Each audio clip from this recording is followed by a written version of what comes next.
Ora viva, minhas amigas e meus amigos, graça e paz. Boa segunda-feira para todos vocês. Daqui fala o professor Sihanouk para mais uma aula de hermenêutica. Hoje vamos ver um bocadinho de hermenêutica especial. Bem, nós já falamos que a hermenêutica geral é o estudo da interpretação dos textos bíblicos como um todo. E vimos que também temos hermenêutica especial, que se dedica a gêneros específicos, como profecia, parábolas, etc, etc. Para que você compreenda o estudo da hermenêutica especial, você precisa ter domínio de língua portuguesa. E para isso, hoje eu quero falar com vocês sobre figura de estilo. Nós em Angola falamos figura de estilo. Os brasileiros usam mais o termo figura de linguagens. Muitos oradores preferem usar o termo figuras de retórica. É a mesma coisa. Figura de estilo, figura de linguagem, figura de retórica é a mesmíssima coisa. A figura de estilo ou a figura de linguagem é, no entanto, um método que o orador usa para suscitar uma facilidade na interpretação dos ouvintes sobre aquilo que ele está dizendo. Você sabe que Jesus falava muito por parábola e os próprios discípulos perguntaram: por que a eles falas por parábolas, mas a nós falas abertamente? Mesmo com os discípulos, muitas das vezes, Jesus falava por parábolas também. E aqui começava já que estou a falar de parábola, começava já a falar por parábolas, que são comparações que Jesus fazia para aproximar as pessoas da lição que ele queria transmitir. Sabe que quem estuda a pedagogia é ensinado a ensinar a partir do conhecido. Ou seja, se você quer ensinar algo abstrato ou algo desconhecido, você deve partir, por exemplo, que as pessoas conhecem. Por exemplo, para ensinar 2 mais 2, que são 4, que é algo intangível, abstrato para as crianças, normalmente o professor desenha 2 maçãs mais 2 maçãs. Ou 2 bananas mais 2 bananas. Essas imagens que o professor está colocando no quadro é para facilitar a imaginação e a compreensão e a interpretação daquilo que ele quer transmitir. Então Jesus falava para um público que era majoritariamente agricultores, pastores, carpinteiros e por aí fora.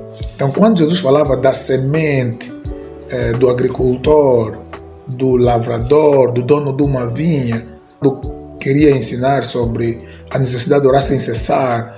Ele fala sobre uma viúva, que é uma pessoa necessitada, um juiz. Na verdade, ele parte de coisas conhecidas do cotidiano das pessoas para que elas pudessem compreender a lição que vinha por trás do seu ensinamento. Sabendo o que é uma parábola, aqui eu gostaria de já entrar na primeira figura de linguagem que nós vamos aprender, que é a símile. Você já ouviu falar sobre símile? O que vem então a ser uma símile? Nós usamos o termo como similaridade, né? Para nos referirmos a algo que é semelhante, que é similar.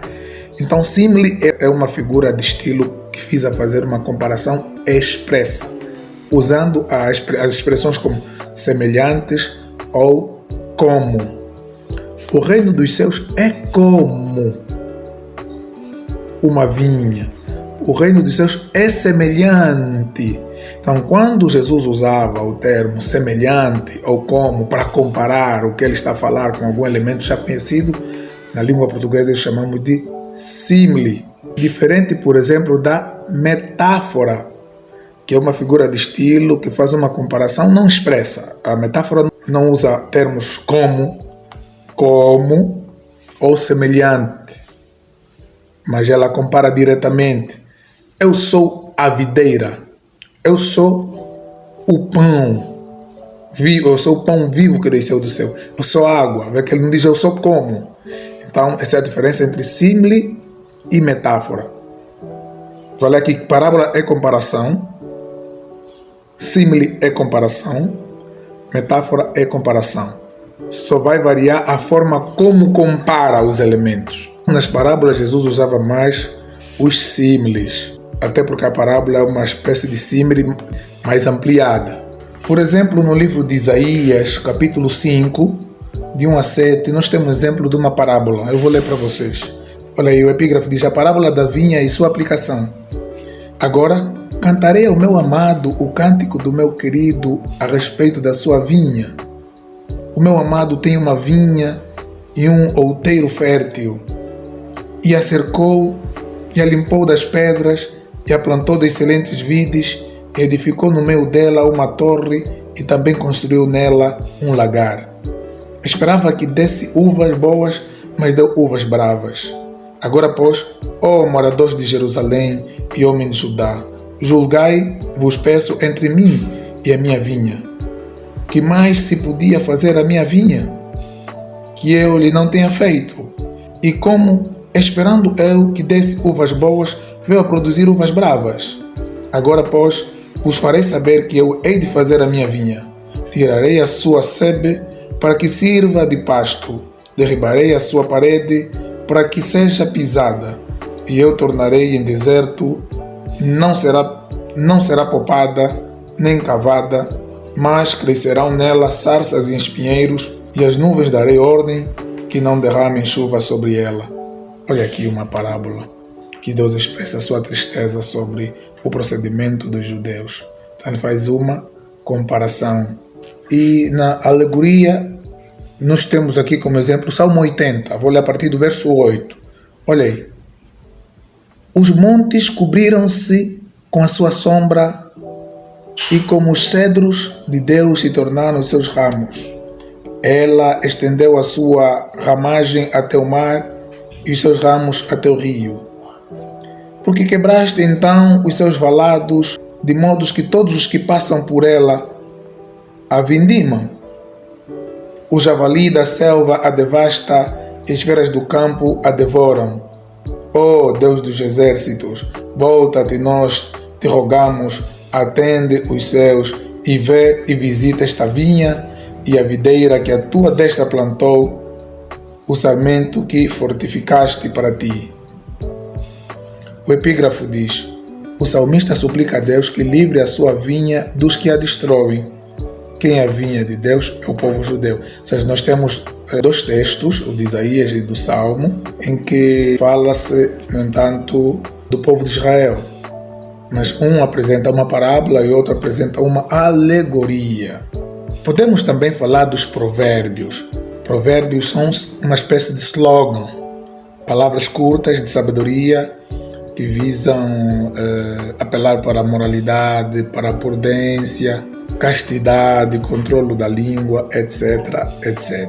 Exemplo: o temor do Senhor é princípio da sabedoria. Isso é um provérbio.